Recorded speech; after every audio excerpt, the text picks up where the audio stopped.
Hi class, welcome to chapter 10, Behavioral Finance and Technical Analysis. Okay. Objectives for this week: understand how behavioral finance influences investment decisions, discuss how behavioral finance alters utility theory assumptions of rational behavior, use distinction between fundamental and technical analysis, appreciate how technical analysis is related to patterns, describe the contrary opinion rules and smart money rules.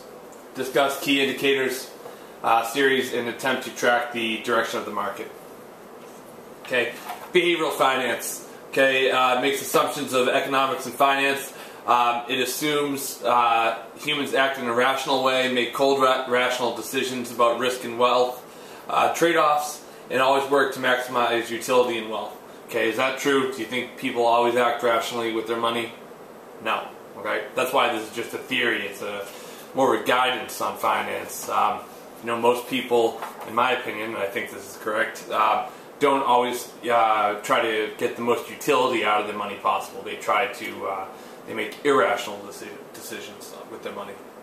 Okay, psychologists have found that humans do not act as rationally as assumed, just like I said, right? Behavioral finance attempts to answer what happens when humans do not behave rationally.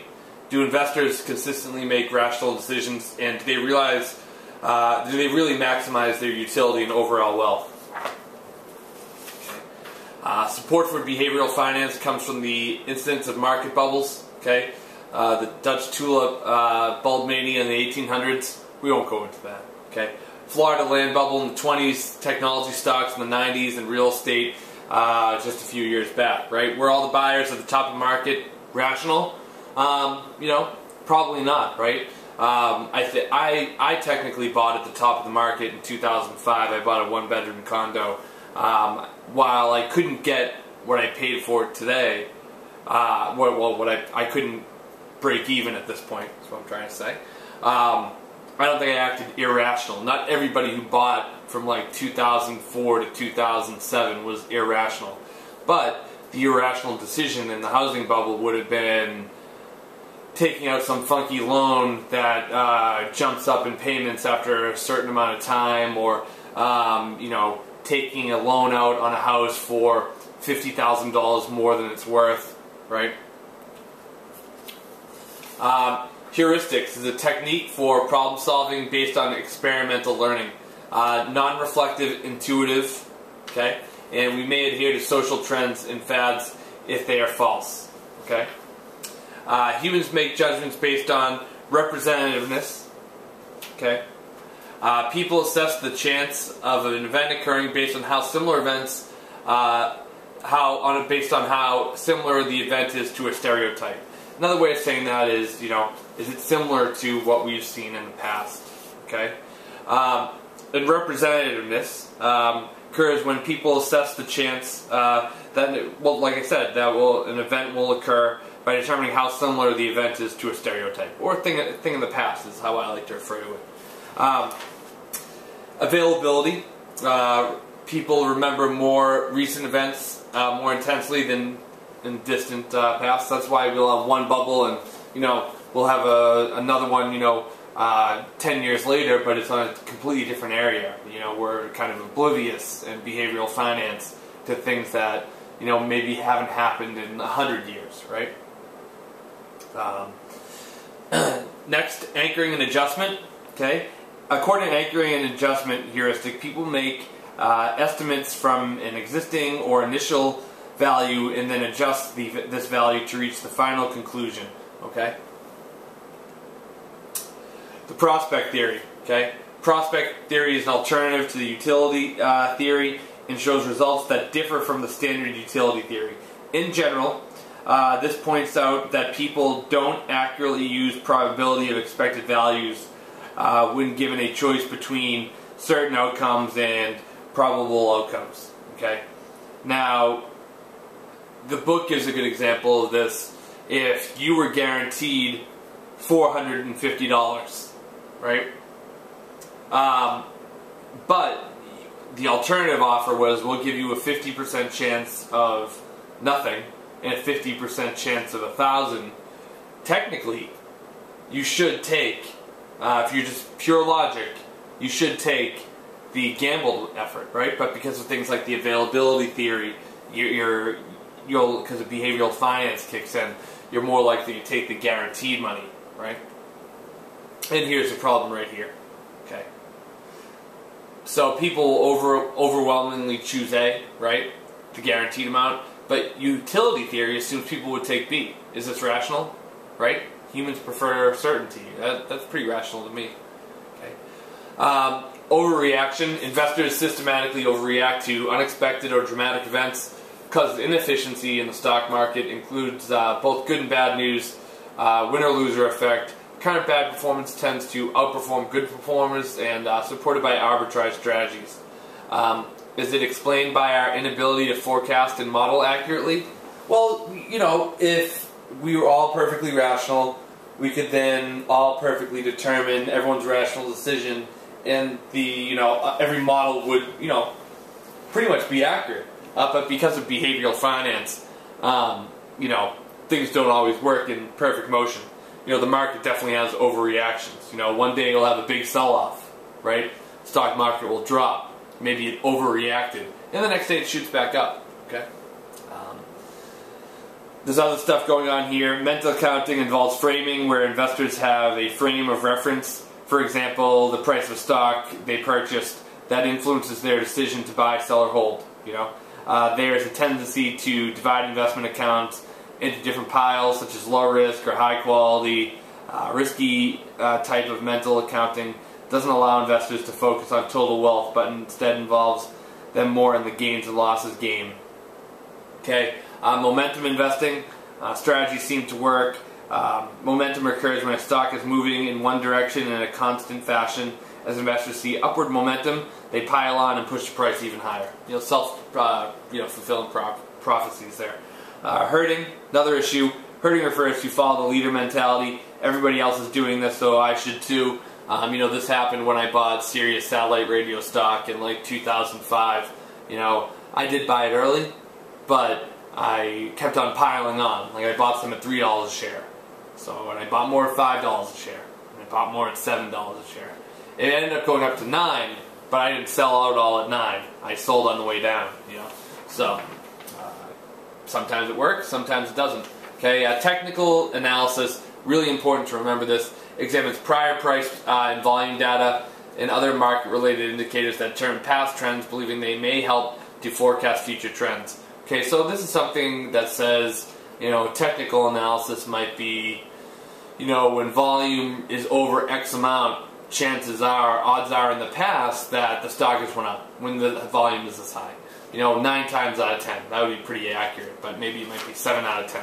So you're playing the odds in a sense, right? But you're also making an assumption that past events, have a meaningful impact on future events. Now, you can say the same thing about coin flipping, right? If we flip a coin 3 times in a row, and it's heads every time, what's the odds that it's going to be heads the next time? It's still 50-50. Now, there's a different way to look at that and says, you can say, well, what are the odds that it'll be heads 4 times in a row? Well, that's a different question. We're just asking, what's it going to be the next time? So, when a thing like, an example like that, you say, does technical analysis have any value? Well, it does, because of behavioral finance. Okay. Market value determined solely by interaction of demand and supply. Very macroeconomical view of the market. Reversal of trends are caused by shifts in demand and supply. Again, sticking with that same theme. Many chart patterns tend to repeat themselves. Okay, there's a whole bunch of chart patterns in the book. I'm not going to go into detail, and I will not, go, quiz you on chart patterns. I just won't do it. Okay. The lag between the time of a technical analysis perceives a change in the value of the security when the investing public ultimately assesses this change provides a profit opportunity to the chartist. So what it's basically saying right here is that a good technical analysis can basically add value more quickly than a retail investor, for example. Okay. Charting is often linked to the Dow theory of the late 1890s. Okay. Generally believed successful in signaling the market crash of 1929. Okay.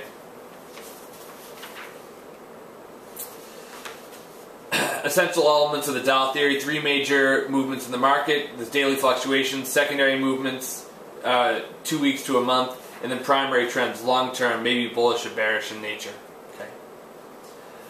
Okay, chart shows a positive primary trend despite 2 secondary downward trends. So it's consistently moving up. It's moving up a lot, down a little. Up a lot, down a little. Okay, bullish primary trend is confirmed by the increases in the levels of the secondary lows and highs. Right. The previous low is higher. I'm sorry, the previous low is lower. Right. Pattern assumed to persist long term, but ultimately to end. Won't go up forever. We're just sitting right there. Okay. Here's something reversal, right? Pretty much the opposite. Okay. Oh, the next one here is calling it a border recovery. So it's pretty flat, right? Which is, some might argue, where we are right now. Okay, support and resistance levels. Chart is attempted to find trading levels where price movements face a challenge or barrier. This is, again, part of psychological, behavioral finance. Okay. Why doesn't a stock drop below $30? $30 is a support level. That means, historically looking back over a period of time, it doesn't drop below 30. Once it hits around 30, it'll start getting support and going back up. Now, why is this? Well, one simple reason could be maybe people have buy orders, right? Maybe you put a month-long buy order on a stock to only buy it when it hits a support level, okay? Same thing can happen in resistance levels too, going up the top. There could be a lot of reasons for that, but maybe there's trading rules in place that say, a lot of big investors say, all right, when this hits, we bought the stock at 20, so no matter what, when it hits 40, we're going to sell half our position. Okay. A breakout is above a resistance or below a resistance level. That's what it is. So when it drops, it's breaking out of its range. That's what it's referring to. Okay. Right here, it's just a good little chart showing support and resistance. So we see the support at the bottom, resistance at the top, and the last half of the chart we see a breakout. It's breaking out of its range. Okay. Support at a efficiently low price, the quantity demanded of the security increases, keeping the price from falling further. Resistance at sufficiently high price, okay, the quality supplied of the security increases, keeping the price from rising further. The security price moves out of the previous trading range, breaking the resistance level, suggesting new consensus and new trading levels. Okay. Volume trading, I think I mentioned this a few minutes ago. A stock price making a new high on heavy trading is viewed as bullish. A stock price making a low on heavy trading is considered bearish. Right? Stock price making a new high or low on light trading volume may indicate a temporary move likely to be reversed. Okay. These are just good little techniques the book talks about, the basics of charting. I think this is a really interesting, chapter. I've never done any charting work personally, but I think there is some validity to it, and I think it's really interesting. Okay, so I said I wasn't going to go over any of the charts. You can read about these in the book. Basically, different charting techniques, different things to look at if you're a technical analysis. A lot of really good information here that I just don't think is good quiz material, but I think it's great for you to know if you're passionate about this stuff. Okay. Just showing some more chart types here. We're going to continue to move forward. Analyzing patterns in such a fashion that they truly predict stock movements before they're told. It is not easy to do this, right? Okay. A number of technical indicators series may be watched for bearish and bullish trends, contrary opinion rules, smart money rules, overall market indicators. Contrary opinion rules observe unsuccessful market behavior and choose a contrary position. So, I think Warren Buffett has been known for this, if my memory serves me correct. So, you're just making, opinions, contrary to the market. So right now everyone's down on housing. It's not starting to be so much anymore, but guess what? If you're a contrarian, when everyone's down on housing, what do? You buy housing. When everyone's up on housing, what do? You sell housing, right? You're a contrarian. In theory, it sounds like a great idea, right? The problem with the contrarian theory is that you have to accurately be able to predict the top and the bottom, at least close, right? So it goes into some more trading theories here. I won't go into detail. Odd lot trader is also presumed to be a strong seller right before the bottom of the bear market. Odd lot trades on Mondays are particularly suspect. Okay, the odd lot trader is on the correct path as the market is going up, but becomes a net buyer preceding the fall. Okay, odd lots are usually buying less than 100 shares. I went backwards on these slides, so I apologize on that. Okay. Short sellers, right? When everyone's high on a stock, guess what? You short it. You know, short sale. You guys should all be familiar with this. Built-in demand for stocks that have been sold short by investors. They have to repurchase shares to cover their short positions. Short sale positions are reported in the Wall Street Journal, so you can see if there's maybe in some stocks. I know for a while Netflix had a lot of short positions on there. There were a lot of people down on Netflix, but it was going up and up and up all the way to 300.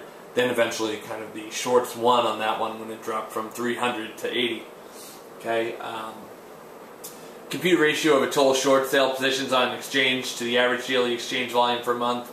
Normal ratio is between 2 and 3. A ratio of 2.5 indicates the current short sale volume are equal to 2.5 times the day's average trading volume. Okay. Going to move on here. Put call ratio. Watch put call ratio and do the opposite of what the option traders are doing. Puts and calls represent options to buy and sell stock over a specified period. Put is an option to sell. A call is an option to buy. Very important. I will quiz you on that. Okay. A ratio of put to call options, normally around 0.6. Fewer traders put out put options and call options. When the ratio gets up to 0.65 or 0.70 or higher, it indicates increasing pessimism by option traders, and contrary rules suggest a buy signal. Okay. The put-call ratio is a better than average record for calling market turns. Put-call ratio data is found in the Market Week options section of Barron's. Right? Easily accessible if you're interested. Okay. Volatility index measures the expected movement of the S&P. Measured by volatility, calculated as an annualized number of expressed as a percentage. There's a little example. A VIX reading of 25 indicates an expectation that the S&P 500 can move up or down by 25% over the next 30 days. So that's high volatility. Up or down by over 25%. It's a lot. Smart money rules. Some investors attempt to track the pattern of sophisticated traders. This is an instance where you see Warren Buffett buy something, and then you buy what he bought because you say, well, he must know something, right? There's a confidence index for smart money in Barron's. Just get some information on that here. The confidence index, the formula here is a little distorted, but it's in the book. I won't quiz you on the formula. As a top grade bonds pay smaller yields than intermediate bonds, the confidence index is always below 100%. Normal range between 80 and 96.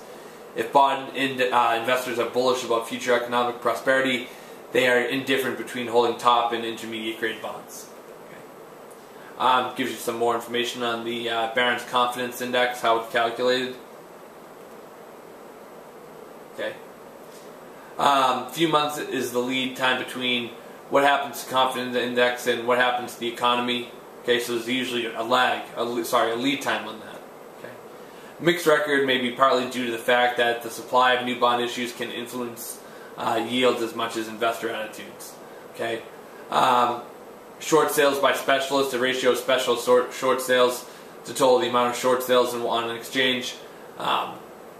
Normal ratio of special short sales to total amount of short sales on an exchange is about 45%.